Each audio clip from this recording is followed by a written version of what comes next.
action.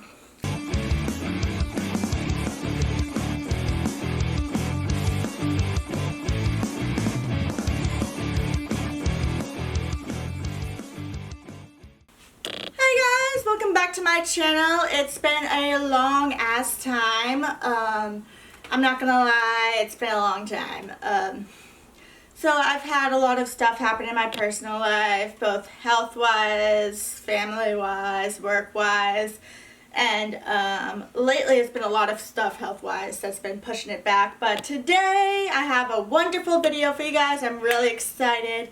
I'm also excited because I have a bunch of content coming up too. We'll talk about that later on. For now, we've got a review. I know what you're probably thinking. Hannah, what makes you qualified to do a YouTube review?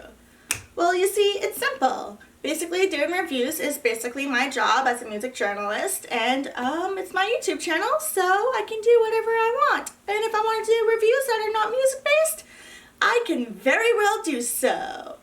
So today I have the pleasure of reviewing a friend's poetry book, which is amazing. I'm a huge fan of poetry. In high school I did slam poetry. I was on our slam poetry team. I'm a huge fan of spoken word.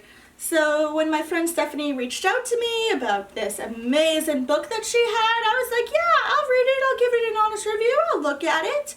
Holy fuck. Okay, yeah, I really enjoyed this. So you can see as my excitement is like getting ahead of me, my ADHD is like going all over the place. However, we're going to focus on the amazingness of this book. That was very not smooth. So where Steph's poems differ is her poems are short, concise, and to the point, yet the imagery still stabs you, having the reader bleed with emotion. Literally, I felt like each poem was like a tiny little dagger stabbing me, and just, and I just kept on, like, every time I got stabbed, I'd be like, fuck. Because that's all I could think after reading each poem, each separate poem. Yet together, I believe there's like 30 of them. They combine into one story, and you're brought throughout the story, which is fucking fantastic. I really like that when things can stand alone on their own, yet together form one cohesive powerhouse. I love that. That's what I love about albums. I love when singles have, where singles can stand on their own. And I also love when poetry, in poetry collections, when poems can stand on their own, yet when they're grouped together, they tell one cohesive story, one power punch, one bunch of little mini daggers at you, Brutus. At you, Stephanie, why you make me feel? Why you make me cry? Seriously though, I was really crying a lot reading this. They're very thought-provoking poems, so you have to just read one and then you think a little bit. You're reflecting on what you just read, reflecting on how that might relate to you. They're meant for reflection, and I really like that. You don't really, life moves so fast that you don't have time to just slow down and think. And when I was reading Steph's poems, I had time to just slow down and think. The topics range in subject matter from handling heartbreak to breach of consent to the realities of mental illness and the everlasting thoughts of self-doubt. And while she touched on all these subjects, they're all gracefully, like, they were touched with grace. They were very delicately dealt with. So it wasn't like this heavy, sinking, sucker punch of darkness. Like, had this gracefulness to it that would just slowly ease you into shit. This is reality. Shit. I feel this too. I can relate. Basically, I wish I had more words to say than just shit, because that's honestly what I found myself saying under my breath. Just shit. This is good.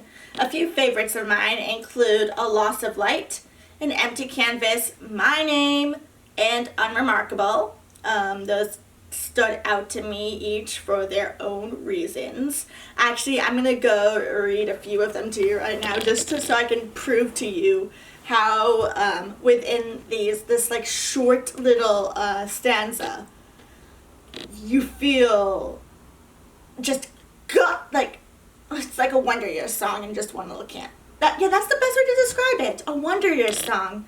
So Wonder Years has this way that they can gut punch you with emotion, and you can just lay down, staring at your ceiling, wondering where the fuck did I go wrong. That's Stephanie's poem in one stanza, so she definitely nailed that. Must be something in the Philadelphia water. I don't know. Who knows?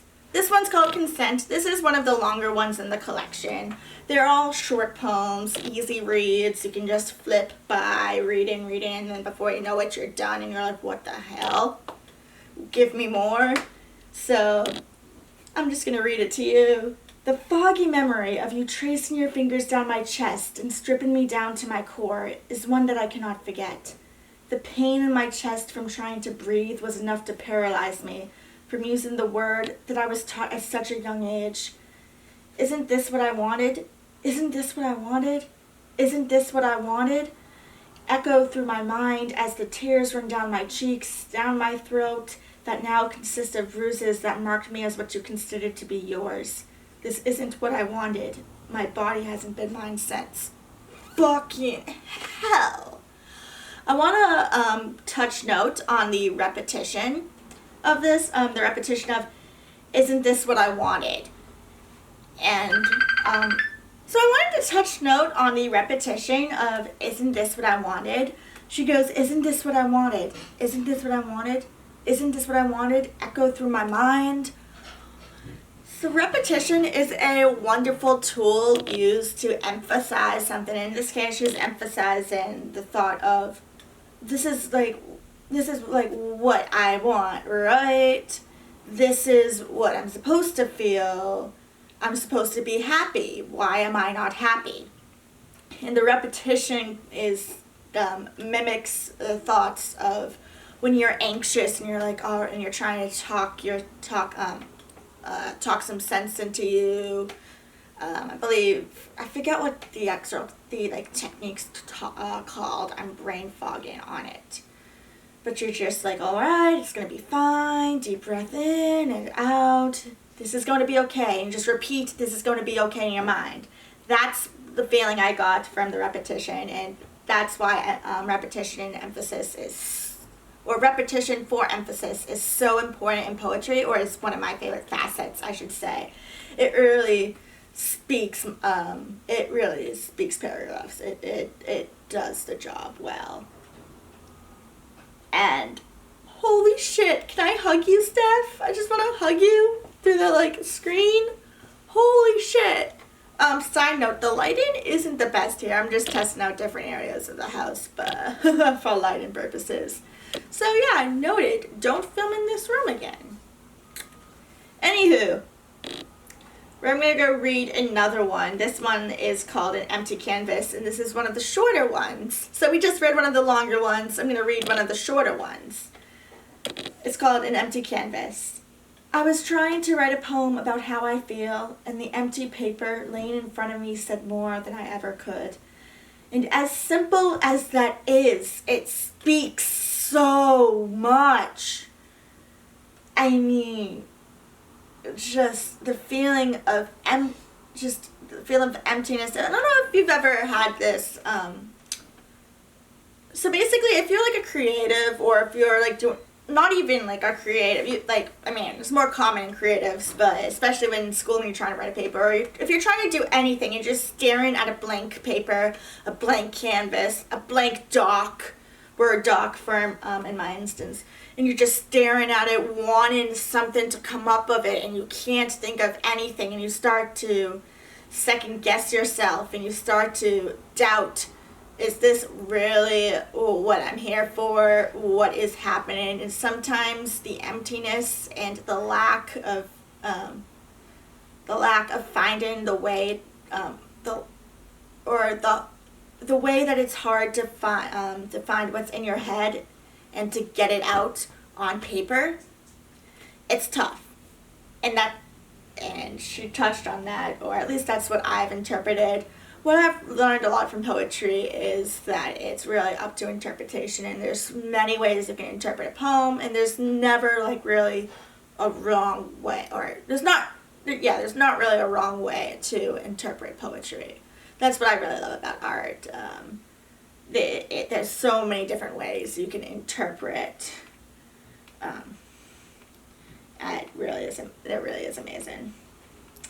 We're going to read one more. Alright, so here's the first poem that you read right after the table of contents, which, by the way, there's 28 poems. I'm bad at math, bad at counting. I just realized by looking at the table of contents, which, quick side note, while we're on the table of contents, it has Roman numerals. I love that. I really do love Roman numerals for some reason. I don't know. It's just a small pleasure of mine. I enjoy it.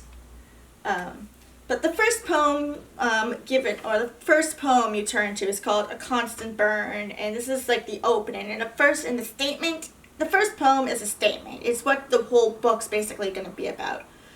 It's an acknowledgement of what's to come, what this is. It's basically, it's like the first poem has to summarize, in a sense, or foreshadow, both foreshadow and summarize of what's going on.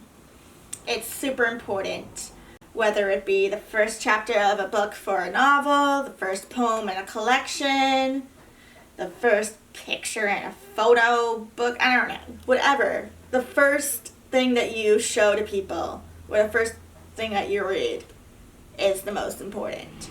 It sets the mood. That's what I was looking for in that chaos of words. My brain is having trouble functioning, but we're making it work.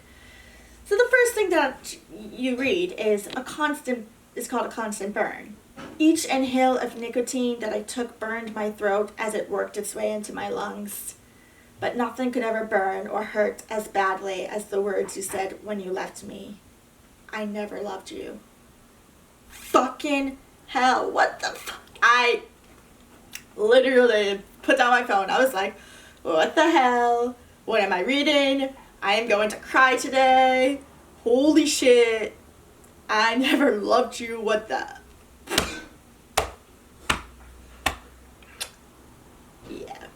So I really do love how she uses nicotine as an image, and how it burns your throat. So if you ever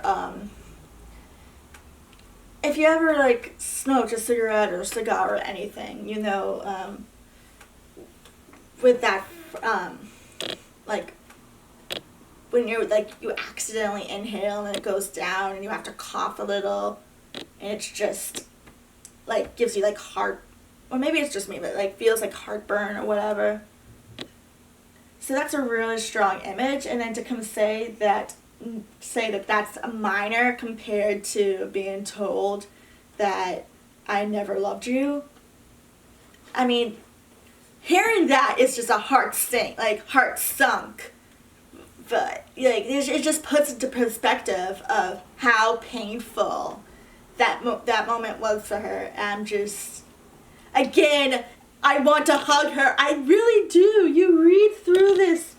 I mean, I'm like scrolling through on my phone to read these examples to you, and I'm just still in awe every time I read them. You know, I've really enjoyed this collection so much. I'm going to go buy myself a physical copy. Hey guys, so quick editor's update. There is no physical copy of this book, which makes me sad because I want a physical copy for my bookshelf that I'm kind of organizing right now. I'm slowly organizing it. But I kind of really wanted a physical copy, so now I'm going to be sad, but that's okay. I'll go and buy a digital download via that link, which is still down in the description, so y'all really need to, like, get that, because even though it's a digital download, it's even more handy, more portable. Absolutely yes, get that. It is extremely handy. But I'm going to go and get that for somebody who I really care about because I think that they're really going to enjoy this book. So I'm going to go get the download for them. And that's going to be my way of supporting STEPH. Yeah, I still want a digital. So, okay, I'm just going to, in my head, imagine how nice it would look on my shelf. And then just be grateful that I've got a digital copy. And I'm going to grab a digital copy for somebody else. So, I am just going to be grateful for that. Here's my little quick update. Yeah, the editor's update. Sorry about that. Alright, back to the actual review. Link will be down in the description because you guys should, you guys should really get yourself a copy. It's just a great read, a simple read, easy read. Yeah, as easy a read as it was, is really,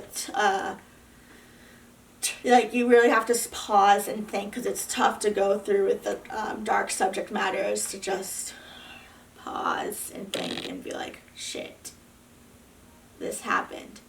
And then you relate and you think back about your own life because you always relate to you always relate something to your own life. Like, that's something that you always do with anything that you're reading. It's relatable.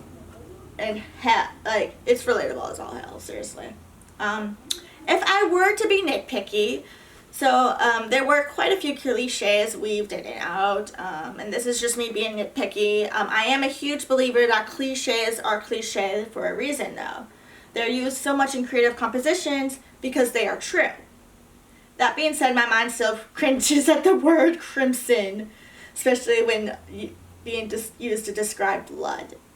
That's probably, though, because that was my poetry coach's pet peeve kind of rubbed off on me. And so anytime I hear crimson, I'm like, ugh. But that's, like, again, me being nitpicky. I really had to search for something that I didn't like in this book so I could be like, all right, now, I can't just be perfect. It's got to be, like, I had to search hard to be nitpicky. And that's the only thing I could come up with was the cliches. Which, again, isn't really a bad thing, because cliches are cliches for a reason, and a lot of people relate to them. They understand them. They're an image that can be easily imagined in the head when read aloud, or I guess read silently too. The image is very easily created, is what I'm trying to say. Overall, it was really a wonderful read, and overall, it was really a wonderful read. I very much enjoyed it. I am looking through my notes to see if I forgot anything. But I think I pretty much touched it all. Yeah, it's a fantastic collection. Murmurs from the Heart. I can see why she named it such. Because you feel your heart beating. And just the way they're like, it's easy to read. They're short and concise. So you could just like read one after the other, yet still have these long, deep existential thoughts, existential crises in your mind, being like, what is wrong? They're Wonder Year songs. I'm still trying to find a better imagery word. I can't. It was literally like reading a collection of Wonder Year songs. I love the Wonder Years, so this is like a super high compliment. Coming from me at least, because I love the Wonder Years. If you don't like the Wonder Years, that might not read well as a compliment, but I love the Wonder Years, so this is like the best I could get. I very much enjoyed this. So yeah, that is my official, very chaotic, and extremely dorky review of Murmurs from the Heart. Thank you so much, Stephanie, for letting me read that. I appreciate it. Again, I really can't wait until I get a physical copy. Yeah, you guys really should buy it. Y'all, I have it linked down in the description because everyone needs this book in their lives. The good thing about having it on Noble, though, is I can take it wherever I am. Like, I could just be like, oh, like, waiting for like the bus or whatever, I don't know. I could just be waiting for a friend, waiting for a ride, waiting for something, waiting for a doctor's appointment. That's my reality. And I just sit in and I'll be reading, I'll be like, shit. And then they call my name and I'm like, what? What? Oh. Because I'm so involved, or I'm so like involved in the world that I have been brought to, that Steph created with her words. If any of that even made sense. But once again, I am extremely grateful to have read this collection. Y'all really need to go grab it. I'm probably going to reread these and cry, because much like the Wonder Years, I really can't get enough from these poems. I'm just going to have to reread them to feel something. So if you want to feel emotion, if you want something that really makes you think, reflect, and reflect on your own life, something that is relatable, you should definitely check this out.